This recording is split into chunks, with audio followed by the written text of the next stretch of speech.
اس سے پہلے کہ ہم خدا کی آواز سنیں، آئے ہم اپنے سروں کو خدا کی حضوری میں جھکائیں گے اور دعا کریں گے۔ اے قدوس مہربان زندہ جلالی اسمانی خدا، تیرا شکر کرتے ہیں خدا تیرے بندہ پاس تسلیم بشیر کے لیے، خدا جو آج ہمارے اسٹوڈیو میں آئے ہیں تاکہ تیرے لوگوں سے ہم کلام ہو سکیں۔ بس خدا تو اپنے بندہ کو اپنے پاک روح کی دلیری دینا، اس کے ہونٹوں کو چھونا، اے خدا اس کے ہونٹوں کو مسا کرنا، تاکہ آج جتنے لوگ خدا تیری آواز کو ان کے وسیلہ سے سنیں، تیری کثرت کی برکت کو رسیو کریں۔ خدا تو اپنے بندہ کے ساتھ ہونا، اور تمام ناظرین جو اس وقت اس ٹی وی پر ہمارا پروگرام دیکھ رہے ہیں، خدا اس کلام کے وسیلہ سے کثرت کی برکت رسیو کریں۔ یہ دعا مانگتا ہوں تیرے پیارے بیٹے اپنے خدا یسوع کے زندہ جلالی قدوس نام میں، آمین۔ آمین۔ آئیں آج ہمارے اسٹوڈیو میں پاس تسلیم بشیر موجود ہیں، اور ہم ان سے خدا ان کی آواز سنیں گے، اور یقیناً آج اس کلام کے وسیلہ سے آپ خدا ان کی برکت رسیو کریں گے۔ جی بھائی صاحب۔ بہت شکریہ سرفراز، ہم شکر گزار ہیں خدا کے کہ اس نے ایک بار پھر یہ چانس دیا ہے کہ یہاں بیٹھ کر اس اسٹوڈیو میں ہم خدا ان کے کلام کی کچھ باتوں پر دھیان دے سکیں۔ آج جس طرف میں آپ کا دھیان لگانا چاہتا ہوں وہ ہے کہ برکت پانے کا راز کیا ہے، کس طریقے سے ہم برکت پائیں۔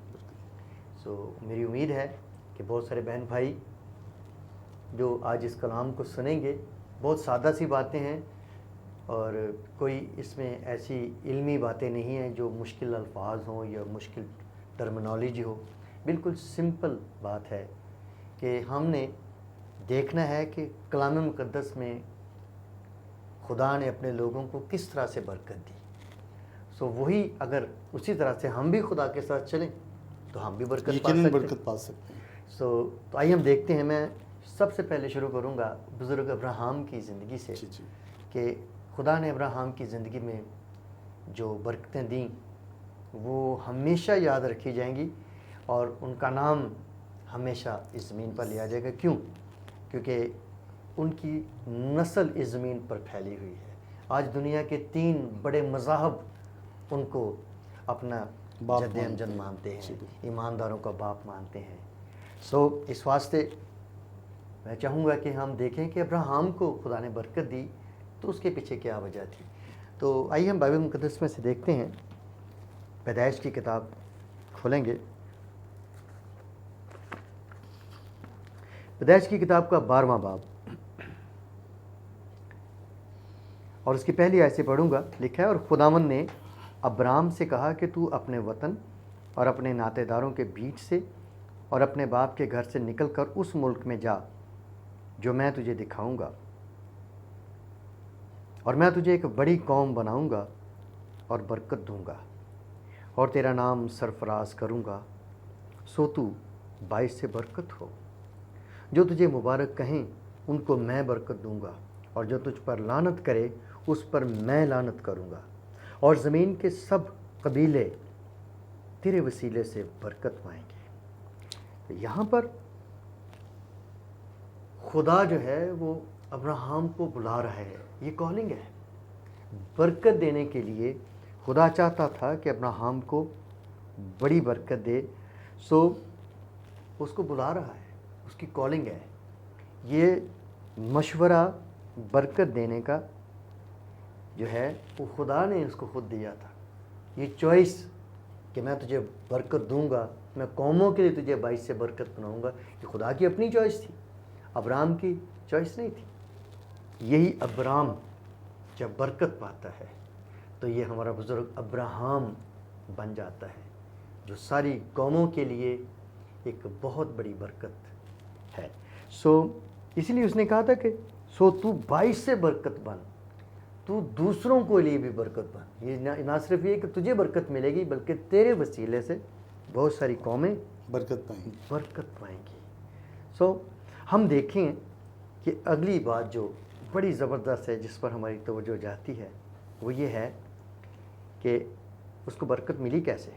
دیکھتے ہیں، 4 آیت سے آگے پڑھیں گے۔ لکھا ہے، ابرام خداوند کے کہنے کے مطابق چل پڑا، اور لوط اس کے ساتھ گیا، اور ابرام 75 برس کا تھا جب وہ ہاران سے روانہ ہوا۔ اور ابرام نے اپنی بیوی ساری اور اپنے بھتیجے لوط کو اور سب مال کو جو انہوں نے جمع کیا تھا اور ان آدمیوں کو جو ان کو حران میں مل گئے تھے ساتھ لیا اور وہ ملک کنعان کو روانہ ہوئے۔ اب اس میں لکھا ہے سو ابرام خداوند کے کہنے کے مطابق چل پڑا۔ تو میں اس آیت میں سے یہ جو لفظ چل پڑا ہے اس کو آپ کے سامنے رکھنا چاہتا ہوں۔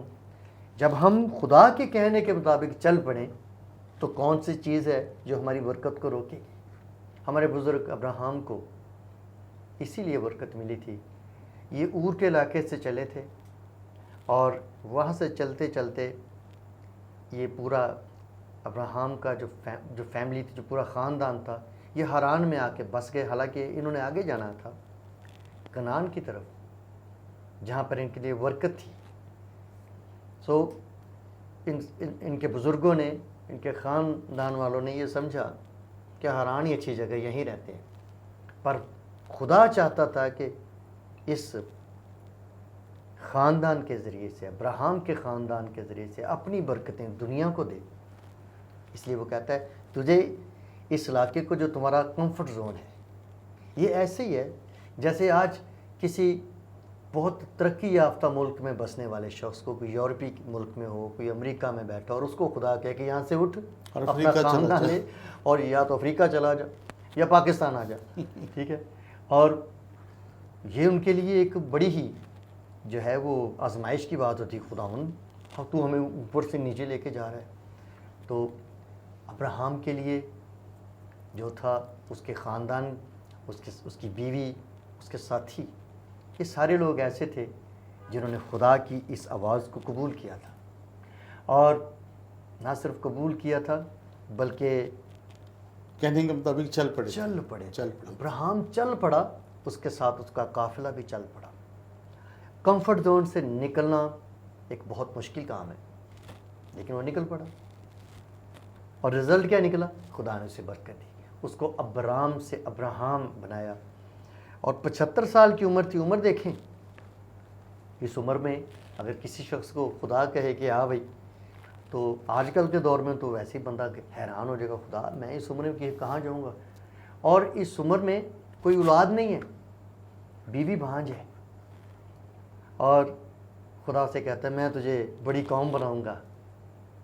75 ایئرز اولڈ، پر خدا کی آواز کے مطابق چل پڑا، اور آج ہم دیکھتے ہیں کہ ابراہم کی نسل آج زمین پر پھیلی ہوئی ہے، اور 3 بڑی اقوام، اس کے علاوہ بھی بہت سی اقوام۔ پوائنٹ یاد رکھنا ہے، جی، کیا پوائنٹ ہے؟ چل پڑا۔ آپ نے خدا کے حکم کے مطابق چل پڑنا ہے، جو بائبل کہتی ہے اس پر عمل کرنا ہے۔ اگر آپ اس کے کلام کے مطابق، اس کے حکم کے مطابق چل پڑیں گے تو کوئی آپ کی برکت کو روک نہیں سکے گا، اور آپ کی زندگی میں جلالی کام ہوگا۔ دوسری بات، ایک اور جگہ پر دیکھتے ہیں ہم کتاب مقدس میں سے، آئیے ایک اور چیز کا وقت تھوڑا ہے تو ہم ان پوائنٹس کو جلدی میں چاہتا ہوں کہ کور کیا جائے، تاکہ آپ کو یہ چاروں باتیں اگلے چند منٹ میں پتہ چل جائیں، اور آپ ان پر عمل کر کے ایسی ہی برکتیں پائیں جیسے خدا کے کلام میں لکھی ہیں۔ ایک اور برکت کا طریقہ دیکھتے ہیں ہم خروج کی کتاب میں سے، خروج کی کتاب اور اس کا 23واں باب ہم کھولیں گے۔ اس میں آپ دیکھیں کہ کیسے خدا اپنے لوگوں کو برکت دیتا ہے، اور کیا تقاضا کرتا ہے، کیا ڈیمانڈ ہے خدا کی برکت پانے کے لیے۔ لکھا ہے خروج کی کتاب 23واں باب اور اس کی 25 آیت، اور تم خداوند اپنے خدا کی عبادت کرنا، تب وہ تیری روٹی اور پانی پر برکت دے گا، اور میں تیرے بیچ سے بیماری کو دور کروں گا، اور تیرے ملک میں نہ تو کسی کے اسقاط ہوگا اور نہ کوئی بھانج رہے گی، اور میں تیری عمر پوری کروں گا۔ آمین۔ یہ بات خدا نے خروج کی کتاب میں موسیٰ کے ذریعے ہم تک پہنچائی ہے۔ عبادت کرنا، خدا کو کیا چاہیے؟ نہ ہمارا روپیہ پیسہ، نہ ہمارا سونا چاندی، اگر اس کی کوئی ڈیمانڈ ہے تو وہ یہ کہ ہم اس کو عبادت دیں، کیونکہ وہ ساری کائنات میں واحد ایسی ہستی ہے جو عبادت کے لائق ہے۔ ہمارے سارے سجدے، ہماری ساری حمد، ہماری ساری پرستش صرف اور صرف خدائے واحد و برتر کے لیے ہے، یہوہ خدا کے لیے ہے۔ اس لیے وہ ڈیمانڈ کرتا ہے تم میری عبادت کرنا۔ تو رزلٹ کیا نکلے گا؟ اگر ہم اس کی عبادت کریں گے، دیکھا، اور وہ تیری روٹی اور پانی پر برکت دے گا۔ روٹی اور پانی پر برکت، میں تیرے بیچ سے بیماری کو دور کروں گا، تیرے ملک میں کسی کے اسقاط نہ ہوگا، کوئی بھانج نہ رہے گی، اور تیری عمر پوری کروں گا۔ کتنی ساری برکتیں، 5 برکتیں، یہ پورا پیکج ہے جی، برکات کا۔ صرف ایک کام کرنا ہے، عبادت کریں۔ عبادت کرنی ہے۔ اب عبادت کو ذرا سمجھنے کی ضرورت ہے۔ عبادت ہے کیا چیز؟ کیا محض چرچ جانا اور اپنی زندگی نہ بدلنا عبادت ہے؟ کیا صرف کسی بہت بڑی مشن کا ممبر بن جانا عبادت ہے؟ یا کسی بڑے اجتماع میں جا کر کسی بہت بڑے خادم سے کلام سن کے آ جانا عبادت ہے؟ میں چاہوں گا کہ عبادت کا مفہوم سمجھیں۔ اگر یہ بات آپ کی سمجھ آ جائے تو زیادہ زبردست طریقے سے آپ اس کی عبادت کر سکیں گے۔ تو اس بات کو سمجھنے کے لیے ہم نئے عہد نامے میں آتے ہیں۔ میرے ساتھ دیکھیے، رومیوں کے نام مقدس پولس رسول کا خط ہے اور اس کا 12واں باب ہے۔ یہاں پر ڈیفائن کر رہا ہے عبادت کو، کہ عبادت کیا چیز ہے، کس چیز کو وہ عبادت کہتا ہے۔ تو آئیے کتاب مقدس میں سے دیکھتے ہیں، لکھا ہے 12ویں باب کی پہلی آیت، رومیوں، پس اے بھائیو، میں خدا کی رحمتیں یاد دلا کر تم سے التماس کرتا ہوں کہ اپنے بدن ایسی قربانی ہونے کے لیے نذر کرو جو زندہ اور پاک اور خدا کو پسندیدہ ہو، یہی تمہاری معقول عبادت ہے۔ میرے بھائی، میرے بہن، بڑا دھیان دیں اس بات پر کہ عبادت کیا ہے۔ اپنے بدن قربان کر دیں، ایسی قربانی خدا کو دیں کہ جو زندہ بھی ہے۔ اب بڑی عجیب سی بات ہے، قربانی ہو جائے تو جس کی قربانی دی جاتی ہے وہ زندہ نہیں رہتا، اس پر تو چھری پھر جاتی ہے۔ پر یہاں پر کہتا ہے اپنے بدن پر چھری نہیں پھیرنی، اسے زندہ بھی رکھنا ہے اور قربان بھی کر دینا ہے۔ اپنے بدن ایسی قربانی کے لیے نذر کرو جو زندہ، نمبر 1 زندہ، نمبر 2 پاک، اور نمبر 3 خدا کو پسندیدہ ہے۔ اگر یہ قربانی کر دے، وہ کیسے کر سکتے ہیں؟ کیسے ہم زندہ بھی رہیں اور قربان بھی ہو جائیں؟ ان ہاتھوں سے ہر اس کام کو نہیں کرنا جو خدا کے کلام کے مطابق نہیں ہے۔ اپنے ان کانوں، یہ جسم کا حصہ ہیں، اپنی زبان، اپنی آنکھوں سے کسی بھی طرح سے کوئی ایسا کام نہیں کرنا جس سے خدا ناراض ہو۔ لالچ نہیں کرنا اپنے جسم کے لیے، اپنے جسمانی خواہشوں کو پورا نہیں کرنا، بلکہ خدا کی مرضی کے مطابق چلنا ہے۔ اگر ہم اس طرح سے کرنا شروع کر دیں تو سمجھ لیں کہ آپ نے اپنے جسم کو تو قربان کر دیا۔ یہ چاہتا ہے کہ یہ کام کریں، یہ پاؤں چاہتے ہیں کہ یہ ایک غلط راہ پر چلیں، یہ آنکھیں چاہتی ہیں کہ یہ ایک غلط چیز کو دیکھیں، پر اگر آپ نہیں ایسا کرتے تو آپ نے اپنا جسم قربان کر دیا ہے۔ اور یہی وہ قربانی ہے جو خدا مانگتا ہے۔ اپنے جسم ایسی قربانی ہونے کے لیے نظر کرو جو زندہ بھی ہے، پاک بھی ہے اور خدا کو پسندیدہ بھی ہے۔ اور اس کے آگے لکھا ہے یہی تمہاری معقول عبادت ہے۔ خروج کی کتاب میں جو حوالہ میں نے آپ کے سامنے رکھا تھا وہ یہ تھا، خدا کی عبادت کرنا، اور پھر آگے میں نے آپ کو بتا دیا کہ معقول عبادت کیا ہے۔ اگر آپ ایسا کریں گے، آپ اس کی عبادت کریں گے، آپ کی روٹی پانی پر بھی برکت رہے گی، آپ کے بیچ میں بیماری دور ہوگی، آپ کو صحت مند اولاد ملے گی، کوئی بھانج نہیں رہے گی، اور آپ کی عمر پوری ہوگی۔ تیسری بات، ایوب سے ہم سیکھتے ہیں کہ ایوب کو کیسے برکت ملی۔ ایوب کے بارے میں لکھا ہے کہ وہ اہل مشرق میں سب سے امیر شخص تھا، اور خدا نے اسے ڈھیروں برکتیں دے رکھی تھی۔ اس کے 10 بچے تھے، اس کے پاس بھیڑ بکریاں، اونٹ، گدھے، بیل، یہ بہت زیادہ تھے، اتنے کہ وہ ایک امیر شخص کہلاتا تھا، کیونکہ اس وقت یہ نوٹ تو نہیں، کرنسی تو نہیں، یہی لوگوں کی دولت ہوتی تھی جو مویشیوں کی صورت میں، مال کی صورت میں ان کے پاس ہوتی تھی۔ تو اس کے پاس اتنا تھا کہ اس کو اہل مشرق میں سب سے امیر شخص کہا گیا بائبل میں۔ لیکن ایک وقت آیا کہ اس کا سب کچھ ہی جاتا رہا، بچے مر گئے، سارے جانور مر گئے، اس کی صحت خراب ہو گئی اور اس کے پاس کچھ بھی نہیں رہا، یہ بالکل کنگلا ہو گیا، کوئی حسن نہیں رہا، جسم میں بیماری آ گئی۔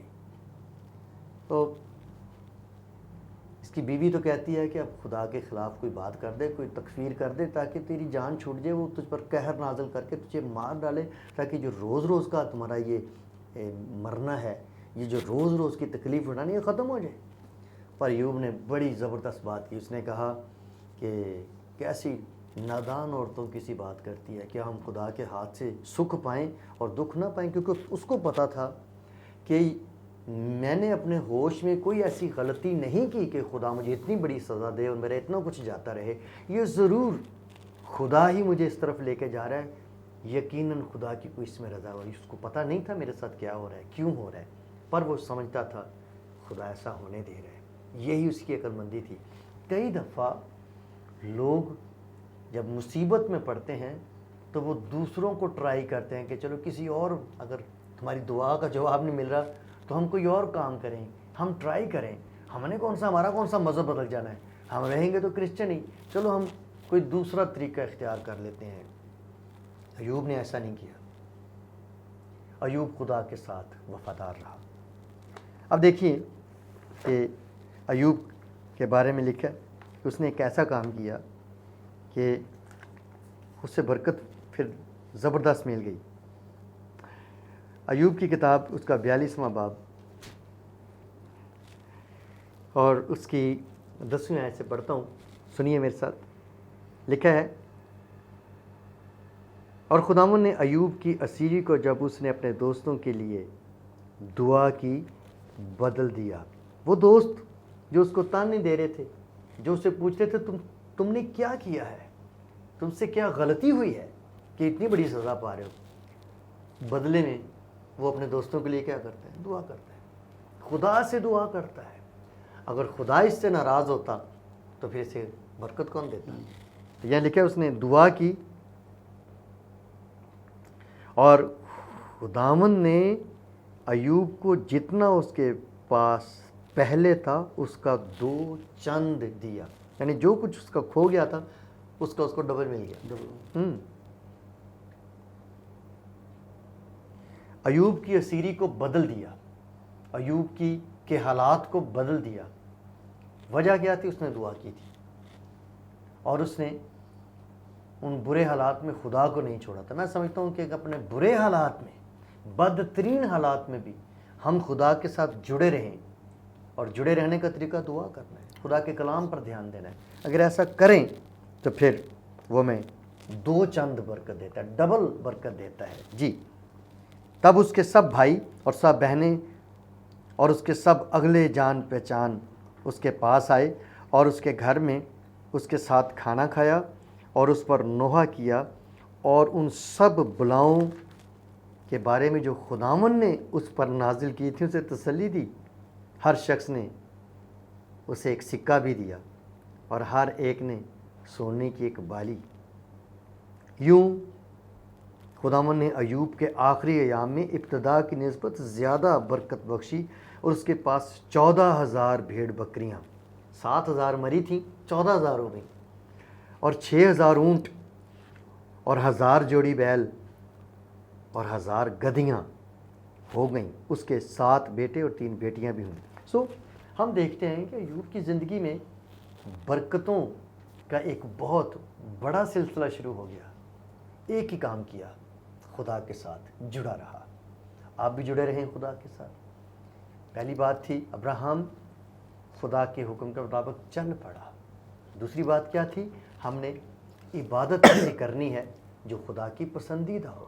نمبر 3، ہم نے خدا کے ساتھ جڑے رہنا ہے اور برے حالات میں بھی خدا سے لگے رہنا ہے، اسے مانگتے رہنا ہے، دعائیں کرتے رہنا ہے، رزلٹ یہ نکلے گا کہ آپ کو برکت ملے گی۔ اور آخری طریقہ کہ ہم برکت کیسے پا سکتے ہیں، میں ایک اور بات آپ کے سامنے رکھنا چاہتا ہوں، بڑے دھیان سے سنیے گا۔ ملاکی کی کتاب 3 باب اس کی 10ویں آیت سے پڑھوں گا، لکھا ہے پوری دائیکی ذخیرہ خانے میں لاؤ تاکہ میرے گھر میں خوراک ہو اور اسی سے میرا امتحان کرو۔ رب الفاظ فرماتا ہے کہ میں تم پر آسمان کے دریچے کھول کر برکت برساتا ہوں کہ نہیں، یہاں تک کہ تمہارے پاس اس کے لیے جگہ نہ رہے۔ یہاں بھی برکت کی بات ہی ہو رہی ہے، برکت برساتا ہے۔ کب برسے گی برکت؟